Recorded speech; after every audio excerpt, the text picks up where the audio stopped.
جو straight dogs ہے، آپ نے اس پہ بات کی کہ بچے ان کو، تو اکثر یہ اسلام آباد ہم دیکھ رہے ہیں کہ ٹھیک ہے شہری شکایت بھی کرتے ہیں مگر ان کو سی ڈی اے والے مارتے ہیں، ان کو شوٹ کرتے ہیں. تو اس حوالے سے سی ڈی اے نے کیا کام کیا اور کیوں یہ اسٹرے جو ڈاگز ہے، آوارہ کتوں کا جو مسئلہ ہے، اس کے حوالے سے تھوڑی سی میں چاہتا ہوں کہ ہمارے عوام کو پتہ لگے کہ کیوں اس کو ہٹ کیا جاتا ہے. اب دیکھیں نا، اب تو کورٹ کے آرڈرز ہیں، آپ اس سے الگ نہیں جا سکتے، ایک چیز. دوسری چیز یہ کہ جو اسٹرے ڈاگز ہیں، میں اپنے ذاتی سطح پہ سمجھتی ہوں، چاہے وہ اسٹرے ڈاگز ہوں یا یہ بلیاں ہوں. اسٹرے ڈاگ سے مسئلے بات کر لیتے ہیں کہ وہ بھونکتے ہیں، کاٹتے ہیں. ان کا خیال رکھنا کس کی ذمہ داری ہے؟ آف کورس آپ کی، میری، ہماری ریاست کے حوالے سے انتظامیہ کی.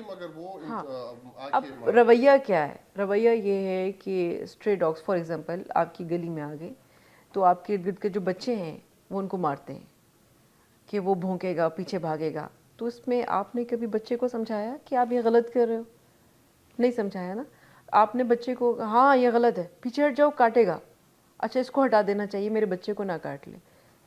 وہ جانور ہے. اسلام نے کبھی نہیں کہا کہ آپ جانور کو ہٹ کرو. آپ کا کوئی مذہب نہیں کہہ رہا جانور کو ہٹ کرو، اس کو نقصان پہنچاؤ. کوئی فرقہ نہیں کہہ رہا کہ آپ اس جانور کو ہٹ کرو. اب بات آ جاتی ہے پروٹیکشن کی، جانوروں کے تحفظ کی. آپ دیکھیں نبی پاک صلی اللہ علیہ وسلم نے کتنا اس پہ تحفظ پہ بات کی. ٹھیک ہے، ہمارا دین کہہ رہا ہے جانوروں کا خیال رکھنا ہے. کتے کو پانی پلا دو. ٹھیک ہے، کوئی آپ نے وہ واقعہ تو سنا ہوگا، وہ عورت بخشی گئی تھی کتے کو پانی پلانے پہ. تو وہ جو یہ جانور ہیں ان کا خیال رکھنا ہے. ہمیں یاد ہے گزشتہ عرصے میں ہم لوگوں نے جو ترلئی میں ایک سینٹر بنایا، اس میں باقاعدہ ان کی لک آفٹر کی جاتی تھی اور پکڑ دھکڑ ہوتی تھی، لیکن ادھر جا کے ان کو لک آفٹر کیا جاتا تھا. تو اب کمیونٹی نے کیا کیا کہ خود سے زہر دینا بھی شروع کر دیا.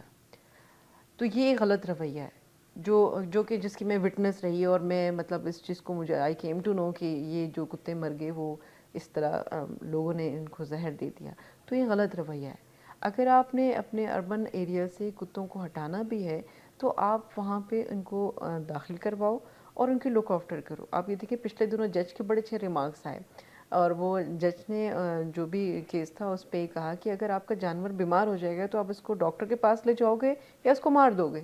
تو آف کورس آپ ڈاکٹر کے پاس لے جاؤ گے. تو یہ آپ کی ایک، میری اور حکومت کی مشترکہ ذمہ داری ہے، اور میرا خیال ہے کہ اس پہ اب آفٹر کورٹ آرڈرز اس پہ بڑا بھرپور طریقے سے کام ہو رہا ہے اور ہونا بھی چاہیے.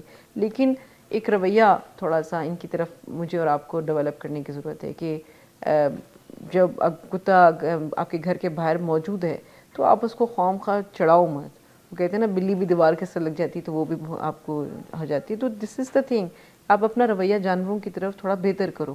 ایک اور چیز جو میں سمجھتی ہوں، ہماری مسجد ایک مدرسہ ہے، تو ہماری جو مسجد کا مؤذن ہے، میری ان سب سے ریکویسٹ ہے جہاں میری آواز چل رہی ہے تو آپ اس پہ بات کریں. یہ جب ہم سوچ کے آگہی کی بات کر رہے ہیں توصیف، تو ہمیں اس پہ بات کرنی ہے کہ ہم نے جانوروں کا تحفظ کرنا ہے. ہم نے یہ جو گدھا گاڑی کے ساتھ گدھا لگا ہوا ہے، خچر ہے، گھوڑا ہے، جب آپ نے ان کو تکلیف میں دیکھا ہے تو آپ دیکھیں کہ ان کے حقوق پہ بات کرنی ہے. کیونکہ آپ نماز پڑھنے جاتے ہو، آپ وہاں پہ بیٹھ کے مولوی کی بات سن رہے ہو جو کہ ایک اچھی بات ہے، اور اچھی بات پھیلانا بھی صدقہ جاری ہے. تو آپ کیوں نہ اس پہ بھی بات کرو، کیونکہ they are part of us, they are part of our society.